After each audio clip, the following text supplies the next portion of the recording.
Imagine a world before prisons existed, a world where justice was swift, brutal, and final, where punishment meant the sword, the gallows, were the stocks in the village square, where exile cast you beyond the borders, and mutilation branded your body with shame for life.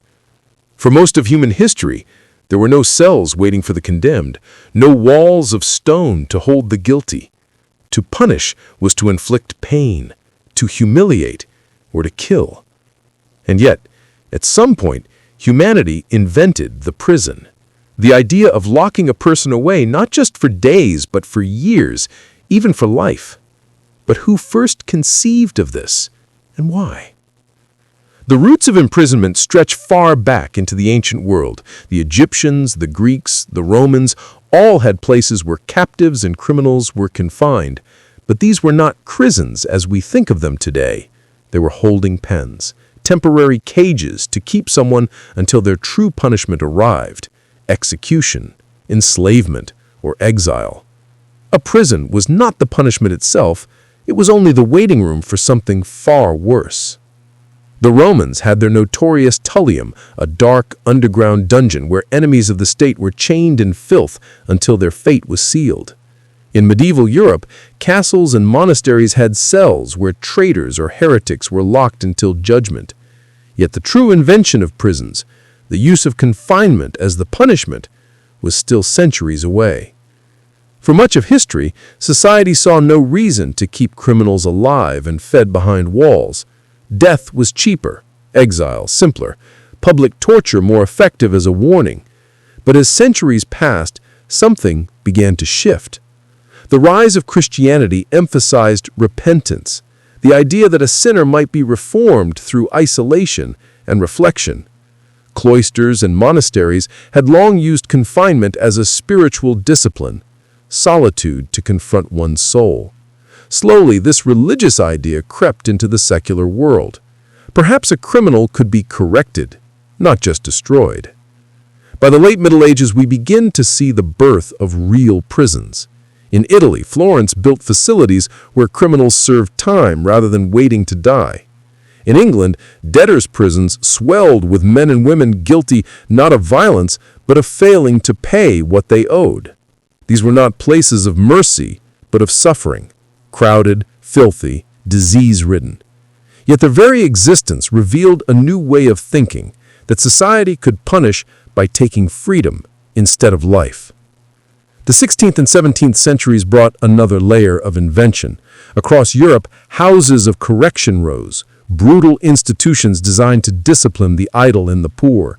In Amsterdam, the Ross House confined beggars and petty criminals, forcing them to labor, grinding wood into sawdust for shipbuilding. In London, Bridewell became infamous, a place where vagrants, prostitutes, and petty thieves were whipped and put to hard work. The prison was no longer only for holding or for deaths. It had become an instrument of order, a machine to break bodies and mold behavior. But who truly invented the prison as we know it? The prison where the punishment itself is confinement, the deprivation of liberty. That invention belongs to the modern age.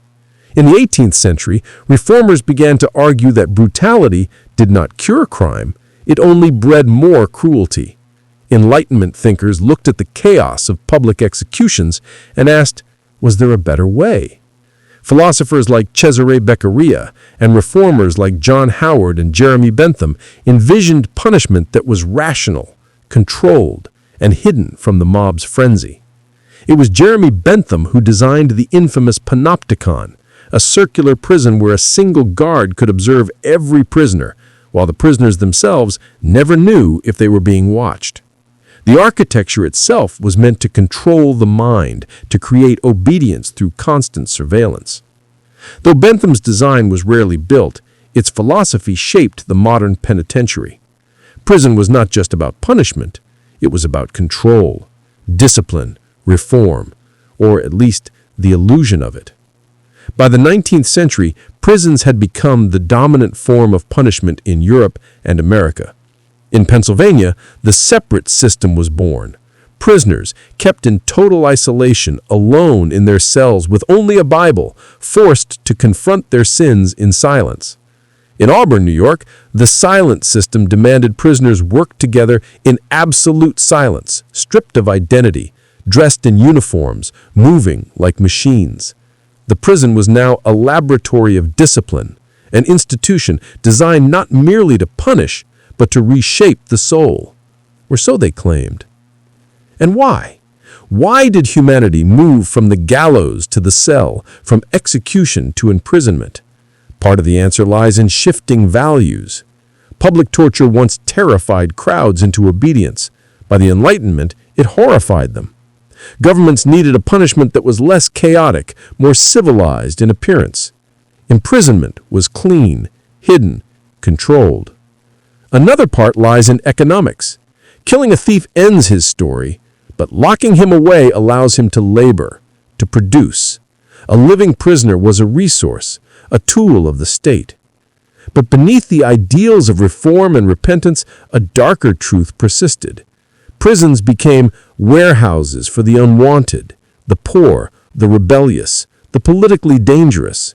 In France, entire ships became floating prisons. In Britain, convicts were shipped across the sea to penal colonies in Australia. And in the new United States, vast penitentiaries rose like monuments of stone, holding thousands in their silent walls. The invention of prisons was not the invention of mercy. It was the invention of control.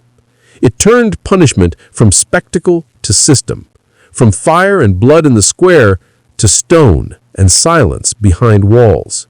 It claimed to civilize justice, but in reality, it created new horrors: endless confinement, crushing isolation, slow decay. Today, when we think of prisons, we imagine them as eternal, as though they have always been with us.